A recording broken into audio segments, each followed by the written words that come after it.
We talk so much on this podcast about time management and how to manage your time and what's the mindset that you have about your relationship with time. That today I wanted to take you beyond time management to really invite you to get in touch with what is possible when you're not feeling overwhelmed, when you're not procrastinating, when you're going after what it is you want. So listen in to get inspired. Hello, how are you doing today? As you are listening to this, I am preparing for a speech that I get to do in Florida for the Alabama Law Association, the Bar Association. And I'm really excited about it because I'm doing a topic that I have never talked about before, which is how our ability to problem solve, manage our time, manage our mind is really what is going to help us adapt to the future. We have AI coming in, we have all of these new technologies that are going to be challenges for a lot of people. And the legal profession is in a beautiful position in that we have the opportunity to make so many changes for our profession. And one of the biggest ways we can really begin doing that is by dreaming up what's possible.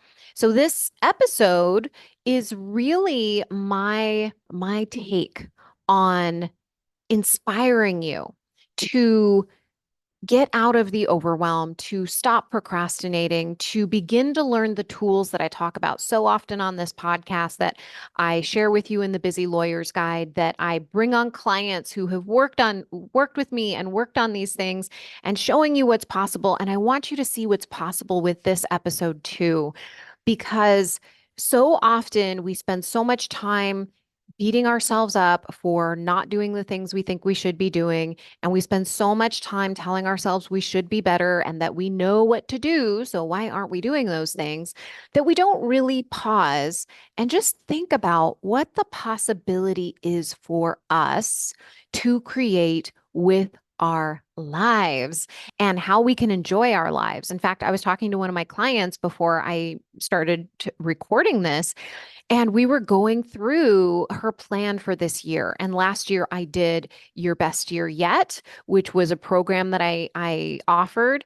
And she went through it and she outlined her entire year. And we were going through it together.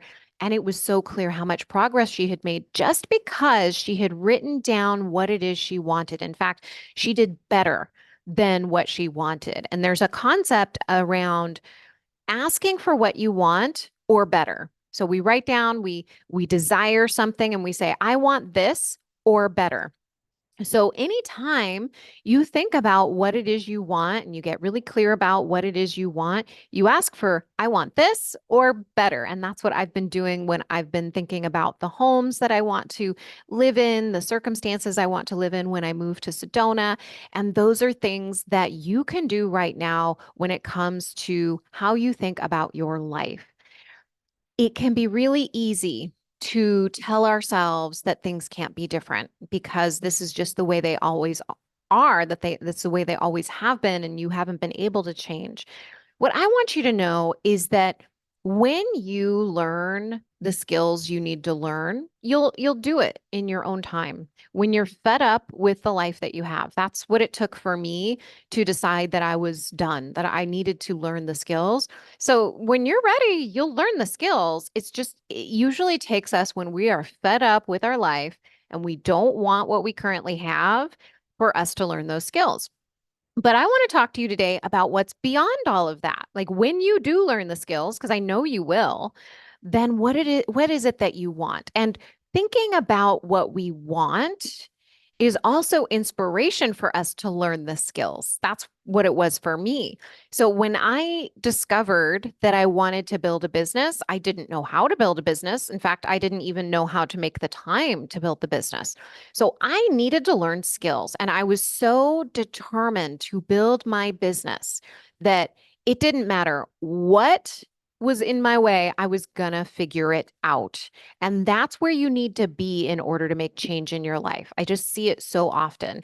When we decide this is what I want and I am going to make it happen, I'm going to figure it out. I'm going to find somebody who knows what they're doing. I'm going to learn the skills online. I'm going to do the things, whatever it is, you decide it and then you do it.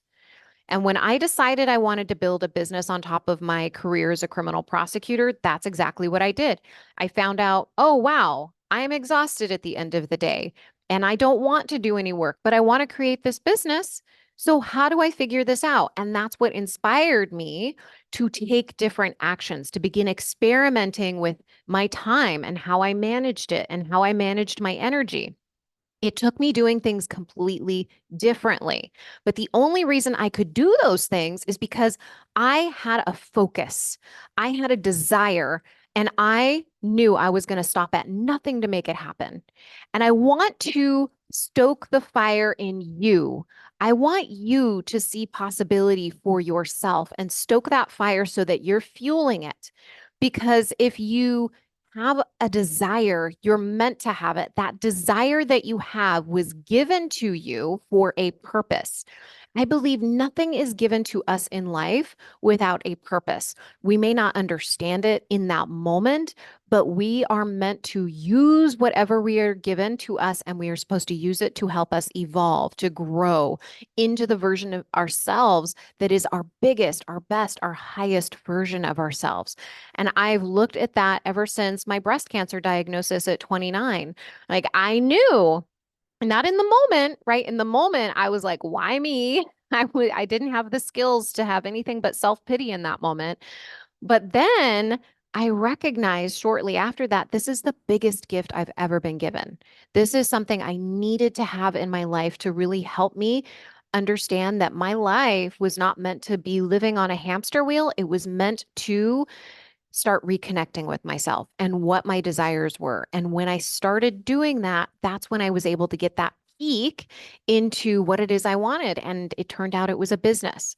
And I started a business. It's not the business I have now, right? It was a different business. And that business then it didn't give me the tools. I went out and I hunted for those tools.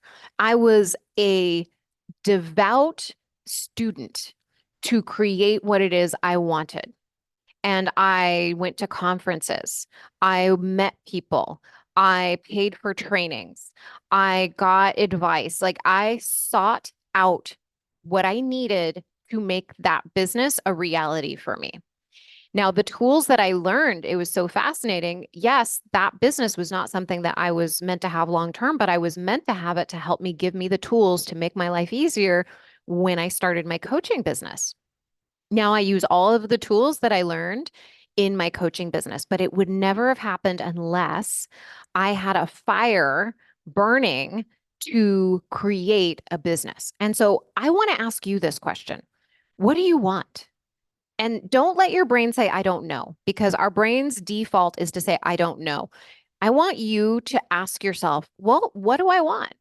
And I want you to think of it in terms of you don't have to make it happen because so often our brain says immediately, you can't do that. It's not possible. It wants to shut you down left and right. My brain did. My brain wanted to tell me it's unreasonable. You shouldn't be spending so much money on yourself. That's fiscally irresponsible. You should be saving your money for retirement so that when you're 65, you can enjoy your life. My brain told me all of these things. And if I had listened to my brain, I would still be working as a criminal prosecutor. I wouldn't have the business of my dreams. I wouldn't be able to help lawyers while I'm working with them. And I wouldn't be able to talk to you on this podcast. I would not be in this position. So I needed to ask myself that question, what do I want? And it was vague at first. It was just a business. It wasn't even a specific thing like, oh, here's your purpose in life. I think we all are taught, oh, since we're little kids, right? Well, what do you want to be when you grow up? As if that is our definitive decision. We decide when we're little and then we become it.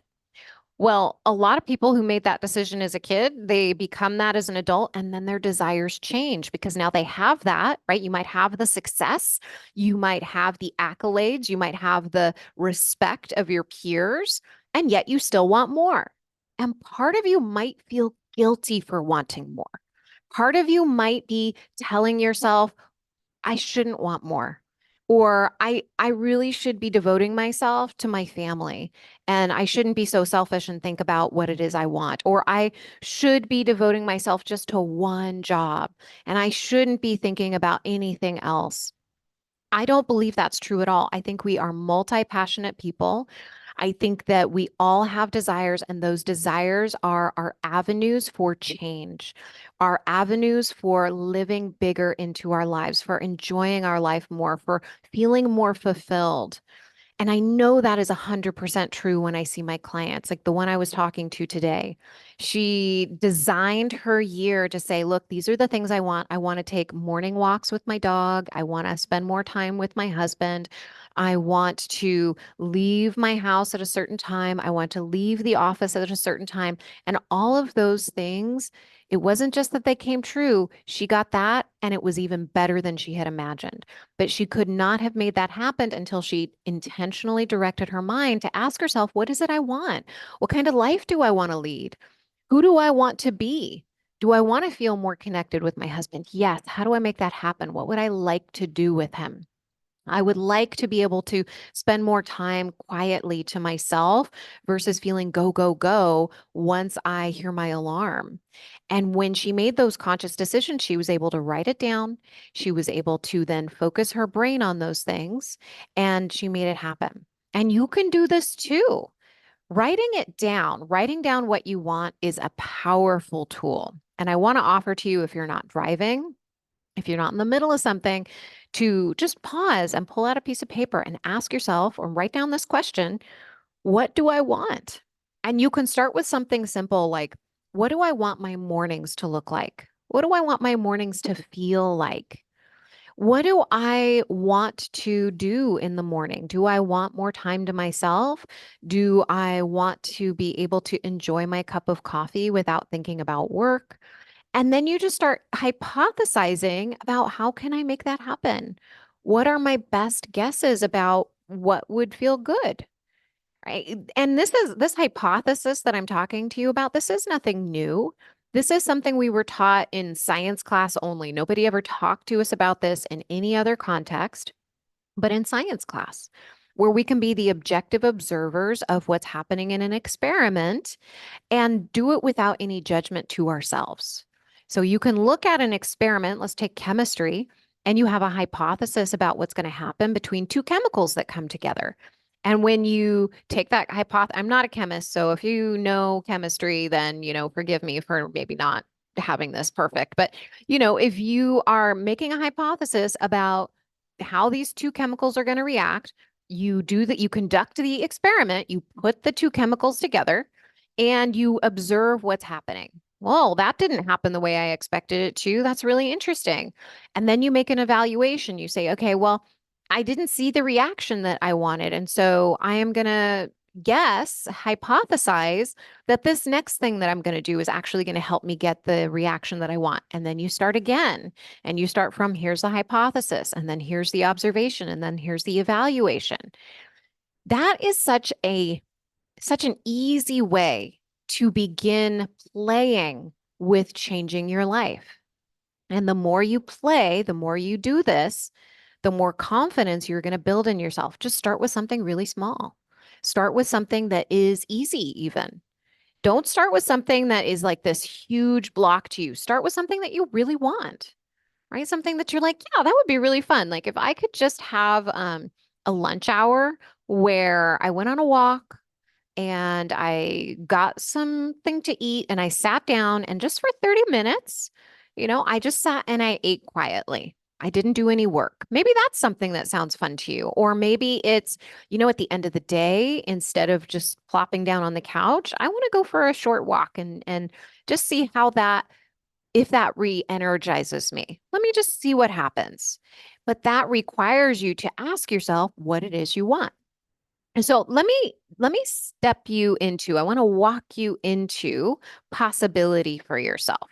My one of my coaches calls this possibility dropping. And so I want to do some possibility dropping for you.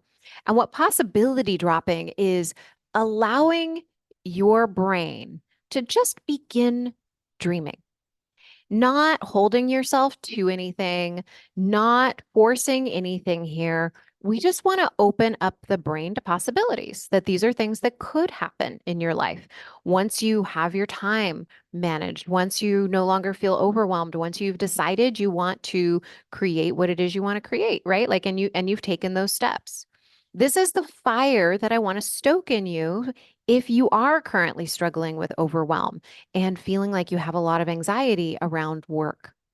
Because when we have the fire, when we have a desire for something, we will stop at nothing to make it happen.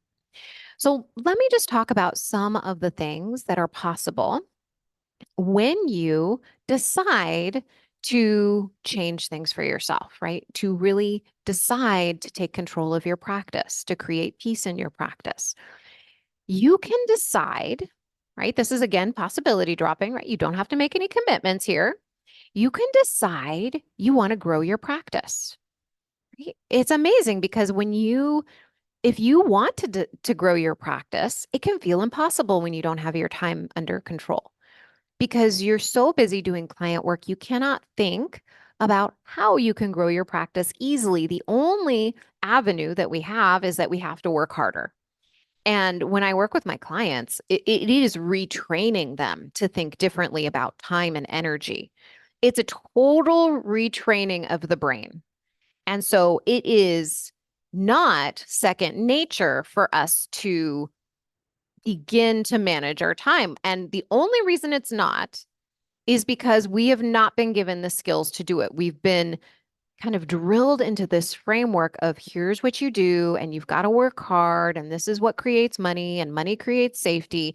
But hard work does not create a thriving business.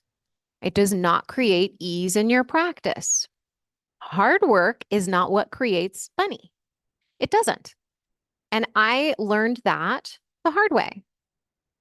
That is not what creates money, right? People pleasing does not create money. Saying yes to everything that comes in does not create financial security. It does not create happiness. But what does create financial increase in your business or in your practice, if you're working for someone else, is creating value, is thinking about how to make yourself more valuable to the people you are serving, whether it's a boss in your company or it's your client in your business. I want you to really sit with this for a moment. It's not working harder. It's not studying more. And those are things that we picked up along the way in school and for other firms that we worked with who had also been brainwashed into believing these same things. That is not what creates the money, the abundance, what we might desire as financial security. What I have learned through personal experience and through working with my clients and just observing the people who are the most successful, who are also calm and self-aware, because those are important things to me. Those are things I value, is feeling calm and being self-aware. Those are things that when you have them, you then are able to think more clearly and create value and think about the impact you could have on people. Think about, like, if you're a personal injury attorney, for instance, if you if one of your desires is to ensure that people are protected, that their rights are protected, that they are able to get the most from, a company, an insurance company, and not have to deal with all of the hardship of trying to figure out whether or not their case is worth it. And they're already struggling because they're injured and they have so many things going on in their life. If you have a driving desire to help them, what would you do to ensure that you could have the impact that you could have? What would you do?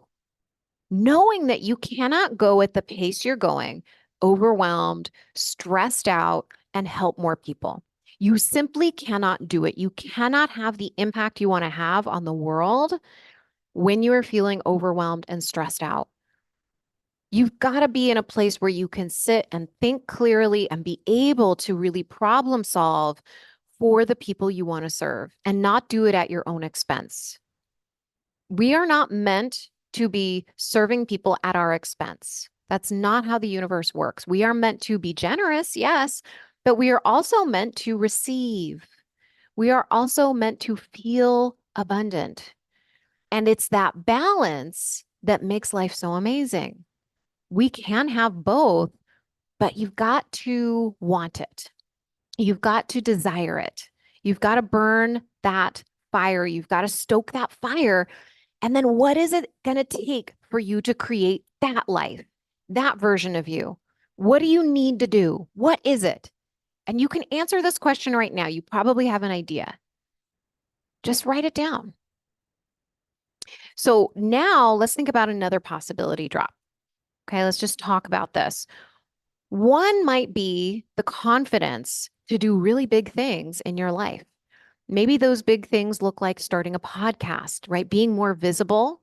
I talked to Nancy a couple weeks ago, and Nancy talked about her new podcast and how she really needed to step into a new version of her and build that comfort with herself to share what she wanted to share. And now that she is taking her practice to a whole new level. She is helping, she is having an impact that she wanted that she never could have if she hadn't have stepped into that higher version of herself. But she needed to solidify that. She needed to ask herself, what do I want? And why do I want it? Well, one, she wanted to start a podcast, but the bigger reason was so that she could have an impact. She knew if she could get her voice out there to help more people, she could do that. And it has had a ripple effect. We didn't talk much about this in the episode we did together, but she has had more people reach out to her, ask her to be on television programs, ask her to have like a regular segment. Like it's just really beautiful, the opportunities that open up when we have the confidence to step into the version of us we know is there. And it can feel scary. It was scary for me, right? When I started this podcast about 6 years ago, I started it being scared. And I think so many of us think we're supposed to feel comfortable stepping into that next version of us, but I didn't know what to expect.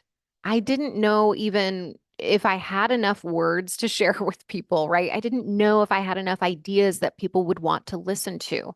And that took me really feeling the fear and doing it anyway. Right. I felt like I wanted to throw up, and that tells me I'm on the right track. Right. That is what tells me, yes, I am stepping into the next version of myself. But our brain confuses us because our brain says, oh no, this is scary. We shouldn't do this. I, over the years, have decided that anytime my brain says, oh no, we shouldn't do this, this is scary, that is something I need to do. I must do because my brain is going to throw up resistance every way it can to doing anything new. But if I want something, I know I want it for a reason. Even if part of my brain says, oh, this is scary. Are you sure you should be doing this? But I have this feeling inside of me that says, oh, no, no, no, this is the direction. Like, I want this. I can't explain why I want it. I don't know why. My brain's telling me it's unreasonable and there's all these scary things I got to do to do this thing. But I do it because I feel amazing when I've built that confidence up to create those things. And not only that, but I've had such an impact on the lawyers who listen to this podcast, to the lawyers that I get to help one on one or in my group, right? So it's just a matter of how much do you want it? What kind of an impact you want to have? Like maybe that's the question you ask yourself. What kind of impact do I want to have in this world? Who do I want to reach? Who do I want to help? And then what do you need to do? What is required of you to make that happen? Come hell or high water, no matter what resistance your brain throws at you, are you going to keep going no matter what? Even when your brain says you can't do this, even when your brain says this is not reasonable, even when your brain says this is stupid, you should be happy where you are. Are you willing to continue to keep going? That's the decision I had to make for myself. Because when you decide you want to change something in your life, it's not going to feel easy. It's not going to feel like you're stepping into the classroom with a syllabus and here's how you do it. Here's step 1, step 2, step 3. No, it's going to feel scary and you're not going to have the how. You're not going to know. And then you just start figuring it out. You take one step, then the next step, and the next step. That's what I did. That's what everybody does. That's the only way to do it. You've got to start somewhere. So let's talk about another possibility drop. Let's talk about, I'll talk about something totally different. Let's talk about fertility, about starting a family. I have a client and she's talked very openly about this on her LinkedIn profile and in Instagram stories, but she had fertility treatments or she is something equivalent to fertility treatments and she was taking them and she was getting really discouraged. And we worked together and I coached her a couple times and she decided like, you know what, it's worth it. I'm going to keep going. Like if I knew 100% this was going to happen, I would keep trying. Right? If I knew that it was inevitable that I was going to have a child, I would just keep trying. And she worked through that discouragement and she decided that she was going to continue on. And sure enough, that very next session, she was pregnant.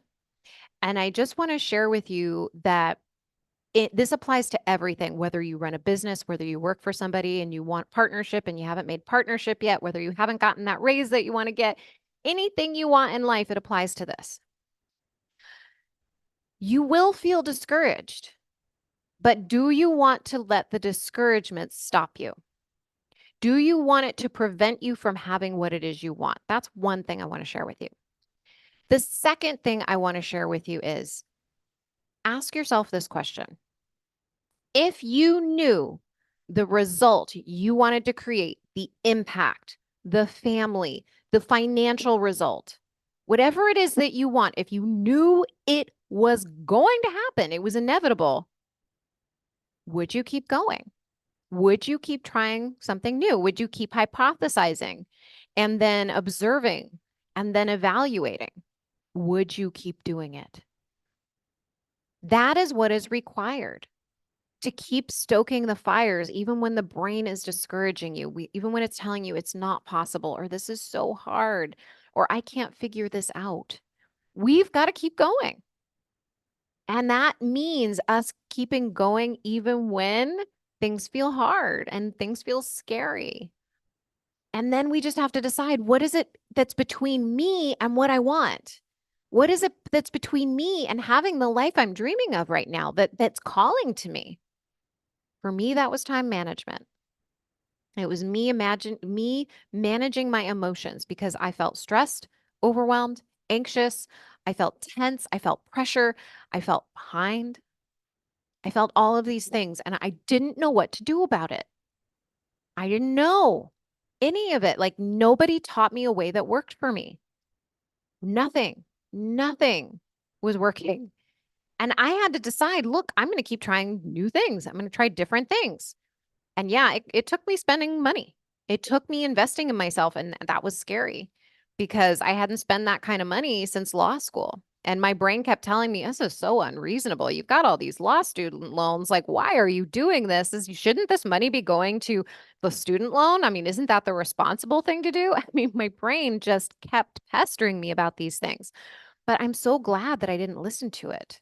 I'm so glad that I listened to that part of me that said, no, there's something more for you. There's something more for you, and you've got to figure out how to tap into it. You've got to figure out how to get it. And so let's take the first step, which is figuring out your time. And let's figure out the next step, which is managing your emotions, and so on and so on and so on. That's how we create what it is we want. We stoke the fire by putting down what it is we want. And right now, you might not even believe it's possible, and that's okay. Write it down anyway. Pretend that I have a magic wand and that I can wave it and that you can have anything that you want. Anything. And then just write it down. And your brain will tell you it's impossible and just say, yeah, it's okay. But that's what I want. Let the brain say it's impossible. Just let it. Don't fight your brain. But write it down anyway. When my client was writing things down for her future this year, her brain probably fought back too, right? My brain does. It's like, whoa, how is that going to happen? I don't know how I'm going to do that. Like that doesn't sound reasonable. Be unreasonable.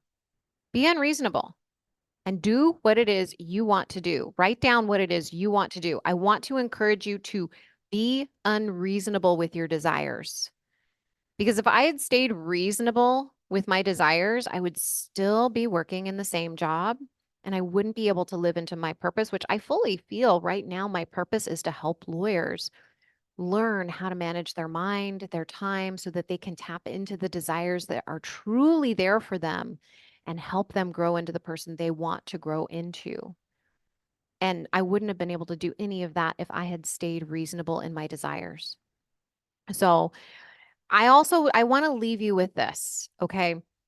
Saying yes to what you want means saying no to what you don't want. So once you write down what it is you want, you become clearer. You're able to make better decisions for yourself.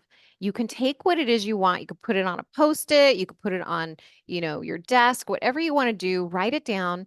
And then every time you make a decision, take a look at that note to yourself and ask yourself, does this align with who I want to be, with the desire that I have stated here? And this applies especially if you notice you're taking in all the things, you're doing all the things, you're joining all the boards, you are being invited to do all the things, you're getting clients who aren't necessarily in your practice area that you want to serve. I want you to really look at this because every time you say yes to something you don't want, you're saying no to something you do want. When you start really getting clear on what you want, like for me, it was starting the business, then I was able to say no to the things that weren't in alignment with starting that business. And I've talked about this before where I had this opportunity to run trials. They were going to be really interesting. It was a promotion. And I was like, I wanted it based on ego, right? My ego wanted it. It was like, yes, this is a validation of everything that I've done. And yes, I can see you appreciate me and all these things my ego was telling me. And I had to say, is this in alignment with starting my business? And it wasn't. And so I had to say no because I wanted to say no, because I wanted to say yes to my business, to what it is that I felt truly called to do. If you're listening to this episode and you're hearing, yes, I want to say yes to myself, I have an inkling that there's something more for me, and I want to explore it. And I want to do what is necessary to make it happen. I want to invite you to book a strategy session with me. You can go to dinacataldo.com/strategy session. We will talk about what those desires are, where you are now, and what's between you and making those desires reality. So book a call, go to dinacataldo.com/strategy session. All right, my friend, I hope this episode served to really ignite some sort of fire to help you really get some clarity about what you want and to think unrealistically, to really begin telling your brain, even when it says this isn't possible, to say, that's okay. I'm going to do the impossible. I'm going to figure it out. And then you just put one foot in front of the other and it will happen for you, my friend. All right. I will talk to you in the next episode.